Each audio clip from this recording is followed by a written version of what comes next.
All right, welcome back, everybody. We're heading to Eastern Connecticut for our next historic home. We love this series. It's time for great homes, and this one is truly great. It sits on 32 acres. Wow. And so many interesting features. Melissa Cole stopped by Wyndham Center to give us a peek inside. Take a look.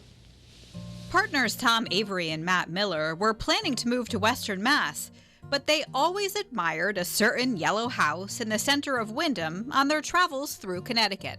We'd see it, and I would always comment to Matt, oh, I wish something like that would come on the market. And we were on vacation, and Matt happened to be online and noticed that this house was on the market. So we immediately called our realtors and came and had a look at it, and almost immediately put an offer in on it. But we weren't sure about an older home because we had never really talked about getting something colonial. So it was kind of a surprise, but everything kind of fell into place. Part of the house was built in 1790 and then added onto in the 1840s in a Greek revival style. The couple lived in the home for about a year before doing renovations. They loved to entertain and wanted the house to feel open and inviting. We feel that having this house, one thing that we can do with the property is to open it up to the community, and we really enjoy doing that. Let's start in the kitchen, where they love to cook and prep for parties. And who does the cooking? We both do. He's a better cook than me, but we both cook. It's quite a transformation from these before pictures. It was very dark, and we knew when we first looked at the property that if we bought it, we were going to vault the ceiling in this area and add as many windows as possible.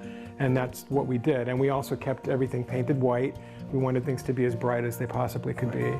Yeah. Because the main focus back here was going to be the barn, us taking a look at the barn. So we took a tree down because it was in the way, removed bushes and everything because we wanted to be able to look this way. And we don't know how the previous owners ever did because they never saw this. And we just watched the grass get greener in the spring, and it's so incredible. Upstairs, there's a loft that overlooks the kitchen. This space is for little ones who visit. And if you're noticing a lot of foxes around, well, that's because they named the home Fox Hall, after a famous New England children's book.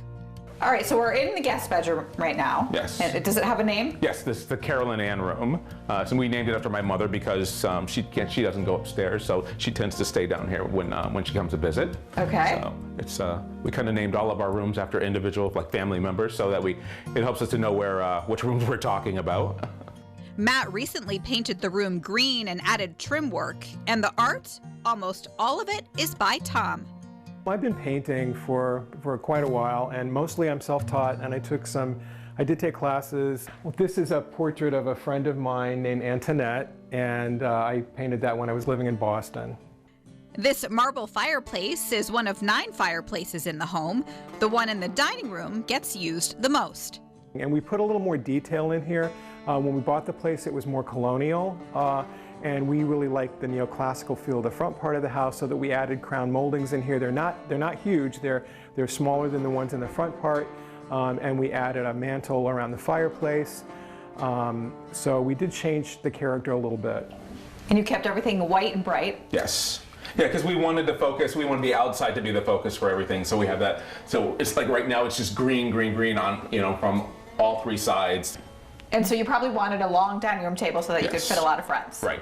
Yes. We did, but if we had known, at the time, we probably would have gotten an even longer table, right, because yes. we do end up having quite a few people at events, more than we ever anticipated. At Christmas time, this couple sets up 75 trees around the house and hosts a grand party, something that was probably done often back in the day, except then the entryway into the home was through the front. That's also the backdrop of Tom and Matt's wedding photo. It's just something special because, it kind of connects us to the house. Their reception was just up the hill in the barn. It's funny, whenever we've had contractors come here to the property to work on the house, everyone wants to head up to the barn to see it when they hear it's a post and beam constructed barn. And you have a very special purpose for this barn now. Yes, yeah. So it's going to be, it is going to be an event space. Hopefully, we will have lots of couples getting married or celebrating their wedding up here. That's going to be a big thing for us. We've done birthday parties. We've done book launches. And so now we're ready to kind of pull the trigger and promote it as a business more officially. All right, let's go see it inside. Okay.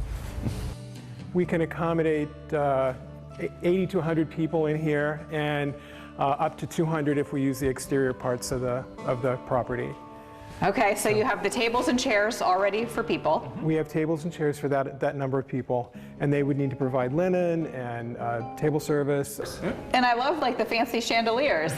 Yeah, well, it's rustic, but like we wanted to add a little bit of elegance. So it seems like this house was really meant to be for you both. I think so. Yeah. Yeah, we do sort of feel that, and I feel kind of weird, saying that, but it does feel that way. And people, when they come onto the property, so many people say that it's got a certain kind of ambience and feeling when they come onto the property, and we feel it too. So you're planning on staying? Yes. Yes. Yes. Until we can't Yes, take care of things. Right, until we're too old to deal with it. Right. Yeah. Yeah. Beautiful. Wow. If you're interested in learning more about the barn at Foxhall, you can visit their website. It's actually thebarn@foxhall.net. How interesting is that? Yeah. What a beautiful space. They did a great job. Whoa. All right, still